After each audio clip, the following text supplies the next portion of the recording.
थी। और इस कार्यक्रम में दूर दूर से आए हुए चंद्रशेखर जी के सभी चाहने वालों को आभार, अभिनंदन और सभी का स्वागत है। बड़े विस्तार से आदरणीय खन्ना जी ने चंद्रशेखर जी के जीवन पे, उनके व्यक्तित्व पे प्रकाश डाला। प्रयास रहेगा कि अपनी बात संक्षेप में कहें और कोई बात दोहराए ना। ये सही बात है कि जब महापुरुषों की पुण्यतिथि होती है या उनका जन्मदिवस मनाया जाता है तो उसका उद्देश्य ये होता है कि हम उनके जीवन से, उनके कृतित्व से, उनके वक्तव्यों से, उनकी विचारधारा से प्रेरणा ले सकें।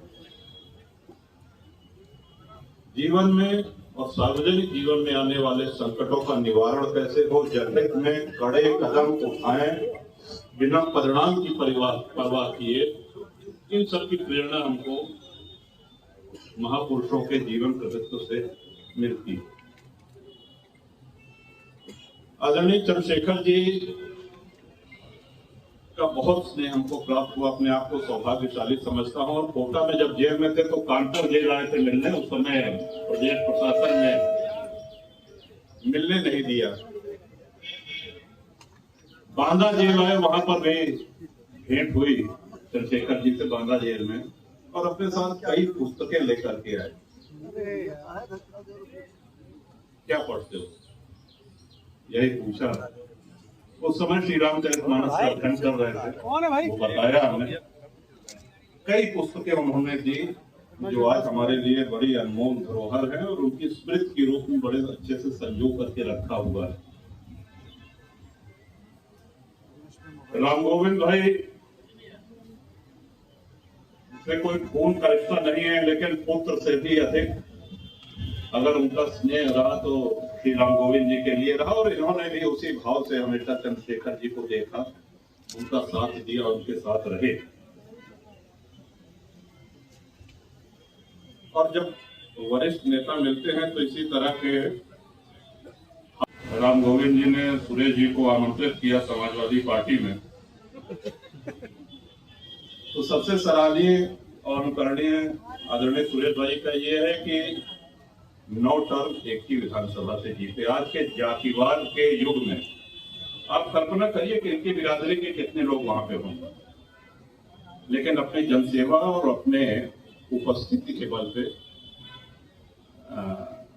लगातार 9 बार, और पिछले 32 वर्षों से हमको इनका मार्गदर्शन विधानसभा में मिल रहा है और आशा करता हूं आगे भी इसी तरह से मिलता रहेगा। चंद्रशेखर जी की सबसे बड़ी विशिष्टता ये थी, कई विशिष्टताएं थी, लेकिन जो हमको सबसे अधिक विशेष लगी, कोई भी हो, किसी भी विचारधारा का हो, किसी भी दल का हो, उससे बड़े आत्मीय संबंध, और वो व्यक्ति भी बड़े आत्मीयता से आदरणीय चंद्रशेखर जी से मिलता था, अपनी बात, अपनी समस्या, अपनी बातें रखता था, और वो भी पूरे निश्चल भाव से, बिना कोई राजनीति का गुणागणित किए, बिना इस बात का ख्याल किए कि ये अमुक व्यक्ति जो मुझसे बात कर रहा है, जो सांसद है, ये किस दल का सांसद है। बड़े ही आत्मीयता से उनके भारत में जितने भी राजनीतिक दल हैं और राजनीतिक दलों के जितने भी जनप्रतिनिधि हैं, सभी से उनके संबंध बहुत ही घनिष्ठ और बहुत ही आत्मीय रहे। उनके व्यवहार ने, उनके शिष्टाचार ने तोड़ दिया। हाँ, लेकिन उनके अपने विचार वो स्थायी थे। उनके विचार जयप्रकाश जी से प्रेरित थे, डॉक्टर लोहिया से प्रेरित थे। यहाँ जयप्रकाश जी और डॉक्टर लोहिया का जिक्र करने के साथ साथ हम ये बता दें कि सबसे पहले कांग्रेस मुक्त भारत का सपना देखने वाले जयप्रकाश जी थे, डॉक्टर लोहिया। विशेषकर जो हमारे साथी, हमारे बंधुगण जो समाजवादी पार्टी में है, उनको इस बात का ध्यान रखना चाहिए कि डॉक्टर लोहिया की क्या भावना थी कांग्रेस के प्रति, आचार्य नरेंद्र जी देव जी की क्या थी, आदरणीय मुलायम सिंह जी की क्या भावनाएं थी। चंद्रशेखर जी के प्रधानमंत्री बनने का किस्सा हम सब लोगों को पता है, उसको मैं दोहराऊंगा नहीं। लेकिन 4 महीने के अंदर राजीव गांधी चिंतित होने लगे, कांग्रेस को चिंता होने लगी जिस तरह की उनकी कार्यशैली थी। और हटाने के लिए बहाना ये लिया कि साहब राजीव गांधी के घर के सामने 2 हरियाणा पुलिस के कांस्टेबल टहल रहे थे, मैंने इनको भेजा है जासूसी करने के लिए। इस बात पे उन्होंने समर्थन वापसी की घोषणा करी और उनको ये आशा थी कि चंद्रशेखर जी गिड़गिड़ाएंगे, माफी मांगेंगे या ये कहेंगे कि ये गलती अनजाने में हुई है। चंद्रशेखर जी समझ गए थे कि ये हटाने का एक बहाना है। अच्छा, कांग्रेस को ये उम्मीद नहीं थी, ये आशा नहीं थी। उनको ये लग रहा था कि अभी ये सिफारिश लगवाएंगे, वरिष्ठ कांग्रेसी नेताओं को पकड़ेंगे और ये कि भाई ऐसी कोई गलती नहीं है, ये सरकार चलनी चाहिए। बाद में कांग्रेस ने फिर अपनी बात से पीछे हटते हुए कहा कि अच्छा ठीक है, ये घटना तो सही नहीं हुई है, लेकिन कोई बात नहीं, आप बने रहिए प्रधानमंत्री पद पर। उस समय चंद्रशेखर जी का जो जवाब था वो भारतीय राजनीति में मैं समझता हूं इससे अधिक मजबूत, इससे अधिक दमदार उत्तर किसी का नहीं होता है।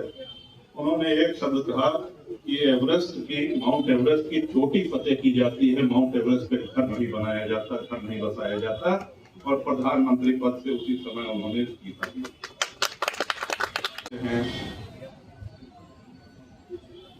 जितने लोग यहाँ आए हैं सबकी अपनी अपनी स्मृतियां हैं चंद्रशेखर जी के साथ। ये नारे भी लग रहे हैं, चंद्रशेखर जी अमर रहें, अमर रहें, अमर रहें। ये सही बात है कि चंद्रशेखर जी हमारे अंतर्मन में, हमारे चेतन में, हमारे मानस में अमर हैं और सदैव अमर रहेंगे। ईश्वर उनको अपने ही चरणों में रखे और उनका आशीर्वाद हम सब लोगों के ऊपर बना रहे। उनसे हम लोग इसी तरह से प्रेरणा लेकर के अपनी राजनीतिक यात्रा और जीवन यात्रा इसको आगे बढ़ाएं। और अंत में एक बार पुनः यशवंत भाई का बहुत बहुत साधुवाद, धन्यवाद कि उन्होंने पूरे प्रदेश के चंद्रशेखर जी को चाहने वालों को यहाँ एकत्र करके अपनी बात रखने का अवसर दिया। और अभी सभी अपने मीडिया के साथी और विशेषकर मैं राम गोविंद भाई से और अरविंद सिंह गोप जी हैं, समाजवाद की क्या धारणा थी कांग्रेस के प्रति और कांग्रेस की क्या भावनाएं थी समाजवादियों के प्रति, इसको अवश्य याद रखिएगा। इन्हीं शब्दों के साथ बहुत बहुत धन्यवाद। हमसे जुड़े रहने के लिए हमारे YouTube चैनल को सब्सक्राइब करें और नई वीडियो की नोटिफिकेशन के लिए बेल आइकॉन को दबाएं।